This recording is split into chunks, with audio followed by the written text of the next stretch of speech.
స్థానిక శాసనసభ్యులు చాలామంది వారి కార్యకర్తల్ని అలాగే చాలామంది మీడియా సహచరుల్ని అందరినీ కూడా వారిని అందరిని కూడా లోపలికి తీసుకొని వెళ్ళి చేసినటువంటి ప్రచారం, తర్వాత జరిగినటువంటి దుష్ప్రచారం, ఇవన్నీ కూడా ఒక్కసారి ప్రజల్ని ఆలోచన చేయమని చెప్పి కోరుతా ఉన్నాం. ఋషికొండ మీద గడిచినటువంటి 3-4 సంవత్సరాలుగా ఏ రకంగా దుష్ప్రచారం చేస్తూ ఉన్నారో, దాని మీద ఎన్ని రకాలుగా అడ్డంకులు సృష్టించాలనేటువంటి కార్యక్రమాలు చేశారు అనేటువంటిది మనం అనేక సందర్భాలు చూసాం. అనేక కోర్టులకు వెళ్ళారు, అనేక పర్యావరణానికి సంబంధించినటువంటి కేసులు వేశారు. వీటిని అన్నిటినీ కూడా అధిగమించి ప్రభుత్వం చేపట్టేటువంటి కార్యక్రమాలని, ప్రభుత్వం చేపట్టేటువంటి నిర్మాణాలని పూర్తి చేసేటువంటి కార్యక్రమం చేసి దాదాపు 4-5 నెలల క్రితం వాటిని ముహూర్తానికి సంబంధించి మంచి రోజు అని చెప్పి వాటిని ప్రారంభించేటువంటి కార్యక్రమాన్ని కూడా ఆ రోజు మేము చేయడం జరిగింది. అయితే ఇప్పుడు చేస్తున్నటువంటి దుష్ప్రచారం అంతా కూడా అదేవో సొంత భవనాల్లాగా, ఈరోజు ప్రభుత్వం వారు ఉన్నారు, ప్రభుత్వంలో వారు ఉన్నటువంటి సందర్భాలు, ప్రభుత్వం దాన్ని ఏ రకంగా ఉపయోగించుకోవాలనేటువంటిది చూడడం మానేసి రేపు రానటువంటి కాలంలో రాష్ట్రపతితో లేకపోతే గవర్నర్ గారో లేకపోతే ఇతర పెద్దలో వచ్చినప్పుడు దాన్ని ఏ రకంగా ఉపయోగించుకోవాలి అనేటువంటిది చూడడం మానేసి దాన్ని ఇంకా జగన్మోహన్ రెడ్డి గారు ఇల్లులాగే చిత్రీకరించేటువంటి ప్రయత్నం చేయడం అనేటువంటిది సమంజసం కాదు. దాన్ని తీవ్రంగా ఖండిస్తూ ఉన్నాం. ముఖ్యంగా జగన్మోహన్ రెడ్డి గారు మేము అధికారంలో ఉన్నప్పుడు విశాఖపట్నాన్ని ఎగ్జిక్యూటివ్ క్యాపిటల్గా చేయాలనేటువంటి ఒక పాలసీని మేము తీసుకోవడం, దానికి అనేక రకాలైనటువంటి అడ్డంకులు సృష్టించేటువంటి కార్యక్రమం చేశారు. మళ్ళీ అధికారంలోకి వస్తే ఇక్కడి నుంచి పరిపాలన మొదలు పెట్టాలనేటువంటి ఒక నిర్ణయాన్ని ఆ రోజు జగన్మోహన్ రెడ్డి గారు ప్రకటించడం జరిగింది.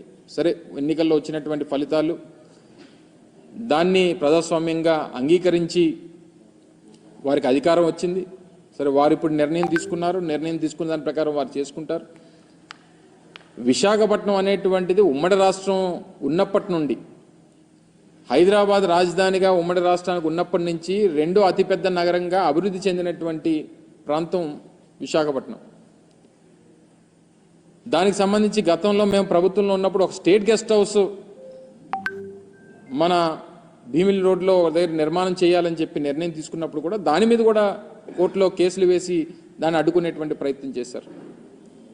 జగన్మోహన్ రెడ్డి గారు విశాఖపట్నానికి రాజధానిగా ప్రకటన చేసిన తర్వాత ఆ నిర్ణయంతో ముందుకు వెళ్ళాలనేటువంటి ఆలోచన చేసినప్పుడు దాని మీద ఒక కమిటీ మేము ఆ రోజు ముఖ్యమైనటువంటి ఐఏఎస్ అధికారులందరినీ, సీనియర్ ఐఏఎస్ అధికారులతో ఒక కమిటీ వేయడం, వారు కూడా దానికి సంబంధించి ఈ భవనం అయితే బాగుంటుందనేటువంటి అభిప్రాయాన్ని తెలియజేయడం, సబ్సిక్వెంట్గా వచ్చినటువంటి రాజకీయ పరిణామాలు, ఎన్నికల ఫలితాలు, ప్రజలు తీసుకున్నటువంటి నిర్ణయాలు, ఇవన్నీ కూడా చూసిన తర్వాత ఇప్పుడు దాన్ని ఏ రకంగా ఉపయోగించుకోవాలనేటువంటిది ఇప్పుడు ఉన్నటువంటి ప్రభుత్వం ఆలోచన చేయాలి తప్ప ఇంకా తీసుకుని వచ్చి జగన్మోహన్ రెడ్డి గారి మీద, వైఎస్ఆర్ కాంగ్రెస్ పార్టీ మీద బురద జల్లడం అనేటువంటిది ఎంతవరకు సమంజసం అనేటువంటిది వారు ఆలోచన చేయాలి.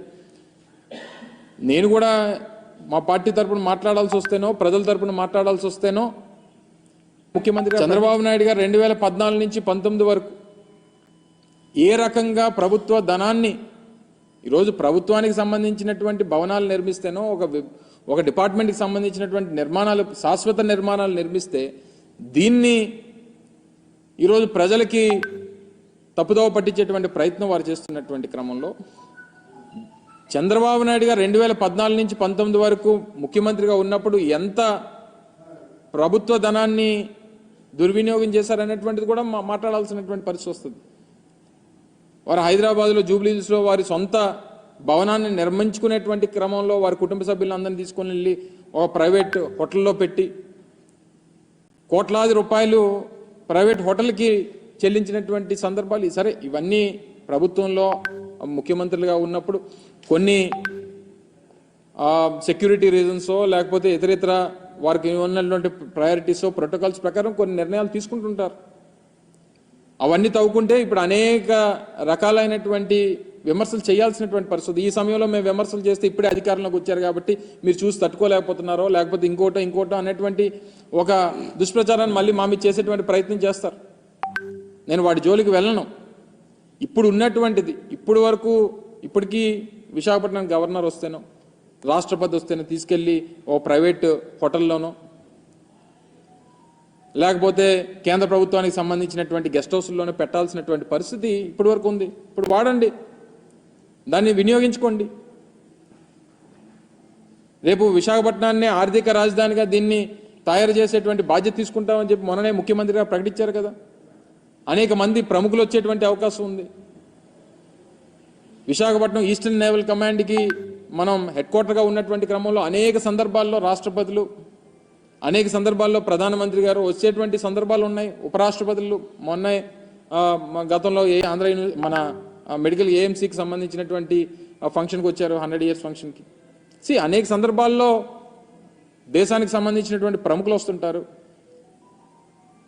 అనేక మంది దేశ విదేశాల నుంచి వచ్చినటువంటి ప్రతినిధులు వస్తుంటారు. వినియోగించండి. జగన్మోహన్ రెడ్డి గారు ఉండరే రేపు నుంచి వచ్చి, లేదా వైఎస్ఆర్ కాంగ్రెస్ పార్టీ నాయకులు ఉండరే అందులో. ప్రభుత్వానికి సంబంధించి టూరిజం డిపార్ట్మెంట్కి సంబంధించినటువంటి నిర్మాణాలు, దాన్ని ఏ రకంగా వినియోగించుకోవాలనేటువంటిది చేయండి. 4-5 బ్లాకులు ఉన్నాయి అందులో. అది ప్రజలకు వినియోగిస్తారా, లేకపోతే టూరిజం వినియోగిస్తారా, లేకపోతే ప్రభుత్వం సంబంధించినటువంటి అతిథి గృహాలుగా వినియోగిస్తారా అనేటువంటిది నిర్ణయం తీసుకోండి. మీ విధానం ప్రకారం అమరావతిని రాజధానిగా కొనసాగించాలనేటువంటి నిర్ణయం తీసుకున్నారు. గుడ్, మీకు అధికారం వచ్చింది, మీరు నిర్ణయం తీసుకున్నారు. గతంలో మేము చెప్పినట్టుగా నిర్ణయం మంత్రి గారు మాట్లాడుతూ 1,00,000 కోట్ల రూపాయలు ఖర్చు అవుతుంది అనేటువంటి మాట మాట్లాడారు. మేము ఆ మాట మొదటి నుంచి చెప్తున్నాను. ఈ 5 సంవత్సరాలు అయ్యేసరికి 1,00,000, 2 లక్షల కోట్లు అవ్వచ్చు. సరే, ఏదైనా మీ ప్రభుత్వం ఒక నిర్ణయం తీసుకుందా, నిర్ణయం ప్రకారం వెళ్తుంది. ఈ చేసేటువంటి క్రమంలో ఎందుకు అనవసరంగా తీసుకుని వచ్చి జగన్మోహన్ రెడ్డి గారిని ఇంకా మా పార్టీ మీద దాన్ని రుద్దేటువంటి ప్రయత్నం చేస్తున్నారో నాకు అర్థం కావట్లా. దాదాపు గత 5 సంవత్సరాలు 2014 నుంచి 2019 మధ్యలో 5-6 వేల కోట్ల రూపాయలు అమరావతి మీదుగా కేవలం తాత్కాలిక భవనాల మీద ఖర్చు పెట్టారు. తాత్కాలిక భవంతులు కట్టి వేల కోట్ల రూపాయలు ఖర్చు పెట్టేటువంటి కార్యక్రమం చేశారు. ఇది శాశ్వత నిర్మాణాలు. అవి ప్రభుత్వానికి సంబంధించింది, ప్రభుత్వం వినియోగించాల్సినటువంటి అవసరం ఉంది. ప్రభుత్వం దానికి సంబంధించినటువంటి నిర్ణయాలు తీసుకోవాల్సినటువంటి అవసరం ఉంది. అవి తీసుకోవడం మానేసి ఊర్లో వెనకాతలు ఉన్న కార్యకర్తలందరినీ కూడా అందులోకి తీసుకొని వెళ్ళిపోయి రేపు చీఫ్ గెస్ట్లు ఎవరన్నా వస్తారు, పెద్దలు ఎవరన్నా వస్తారు, రాష్ట్రపతి వస్తారు, లేకపోతే ప్రధానమంత్రి వస్తారు. మీరు మొత్తం అంతా కూడా కెమెరాలో ప్రతి ఒక్కటి చూపించారు అంతనా. అంటే ఒక చీఫ్ గెస్ట్లో లేకపోతే విఐపీసో వివిఐపీసో ఉండేటువంటి దాన్ని బ్లూ ప్రింట్ అసలు బయటికి వెళ్ళడానికి లేదు. గతంలో మేము ప్రారంభించినప్పుడు కూడా మీరు అందరూ అడిగారు. నేను మంత్రిగా ఉన్న ప్రారంభంలో నేను కూడా పాల్గొన్నా. సో దీన్ని ఏ రకంగా వినియోగించాలనేటువంటి దాని మీద ప్రభుత్వం నిర్ణయం తీసుకోబోతా ఉంది. కొన్ని సెక్యూరిటీ రీజన్స్ ఉన్నాయి. డెఫినెట్గా నిర్ణయం తీసుకునేటువంటి క్రమంలో మళ్ళీ మీ దృష్టికి తీసుకొస్తాం అనేటువంటి మాట మీకు చెప్పాం. సో ఇవన్నీ మానేసి ఏదో మనకి అధికారం ఇచ్చారు కదా అని చెప్పి ఎక్కడికన్నా చూపించమనండి, అన్నిని అలాగే చూపించమనండి.